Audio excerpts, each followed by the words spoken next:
नमस्कार, मी अश्विन बापट. आपण बघताय एबीपी माझा आणि महाराष्ट्र देशाचं हे आहे न्यूजरूम बुलेटिन. आज वेगळ्या स्वरूपात आणि वेगवान रूपात आम्ही तुमच्या समोर आलेलो आहे.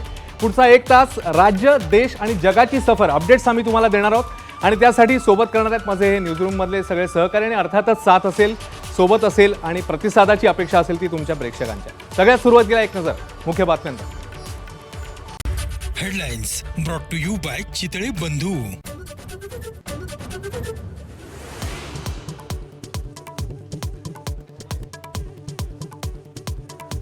पुण्यातल्या दौंडमध्ये, यवतमध्ये आक्षेपार्ह पोस्टमुळे 2 गटात तणाव. जमावाकडून घरं आणि दुकानात जाळपोळ. अनेक वाहनांची तोडफोड. पोलिसांकडून परिस्थिती नियंत्रणात. अजित पवारांकडून यवतमधल्या परिस्थितीचा आढावा. कुणी कायदा हातात घेऊ नये, फडणवीसांचं आवाहन.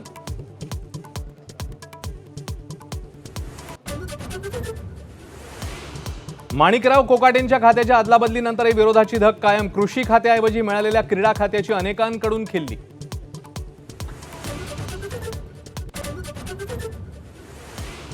बेशिस्त वागणाऱ्या मंत्र्यांवर यापुढे कारवाई होणारच. मुख्यमंत्री फडणवीसांचं स्पष्टीकरण. सरकारमधल्या तिन्ही प्रमुखांनी सर्व मंत्र्यांना जाणीव करून दिल्याची ही माहिती.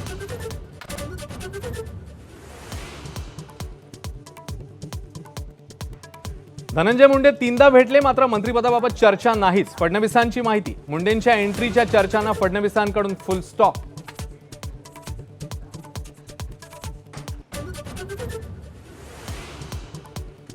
गृहराज्यमंत्री योगेश कदमांकडून आईच्या नावे असलेल्या बारमधल्या ऑर्केस्ट्राचा परवाना परत. अवैध प्रकार सुरू नव्हते तर परवाना का परत केला? अनिल परब यांचा सवाल.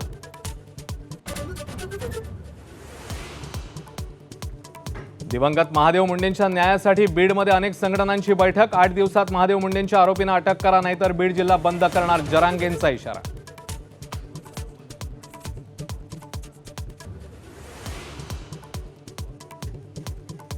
कोल्हापूरमध्ये महादेवी हत्तीणीला परत आणा. मठाधिपतींची वनताराच्या अधिकाऱ्यांकडे मागणी. महादेवी हत्तीणीला घेऊन जाण्यामध्ये संबंध नसल्याचं वनताराकडून स्पष्ट. नांदेडच्या शासकीय रुग्णालयात उंदरांचं साम्राज्य. उंदराने रुग्णाचे पाय कुरतडल्यानंतर आता महिला रुग्णाच्या अंगावर उंदीर फिरत असल्याचा व्हिडिओ समोर. पुण्यातल्या खड्ड्याने घेतल्या 61 वर्षांच्या वृद्धाचा जीव. अपघाताची दाहकता सीसीटीव्ही कॅमेऱ्यामध्ये कैद. औंध परिसरातली घटना. घटनेला महापालिका जबाबदार. स्थानिकांचा संताप. उद्योगपती अनिल अंबानींना ईडीचं समन्स. 17,000 कोटींच्या कथित कर्ज घोटाळ्यात चौकशी होणार. 5 ऑगस्टला नवी दिल्लीतल्या ईडी कार्यालयात हजर राहण्याचे आदेश.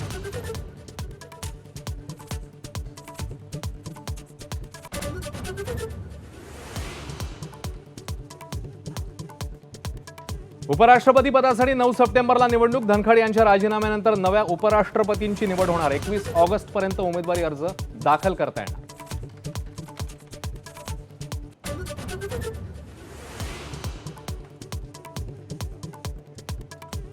निवडणूक आयोग मतं चोरताय, त्यांना सोडणार नाही. राहुल गांधींची निवडणूक आयोगावर पुन्हा एकदा कडाडून टीका. मतदार वगळणं हा देशद्रोहापेक्षा कमी गुन्हा नाही, असाही आरोप.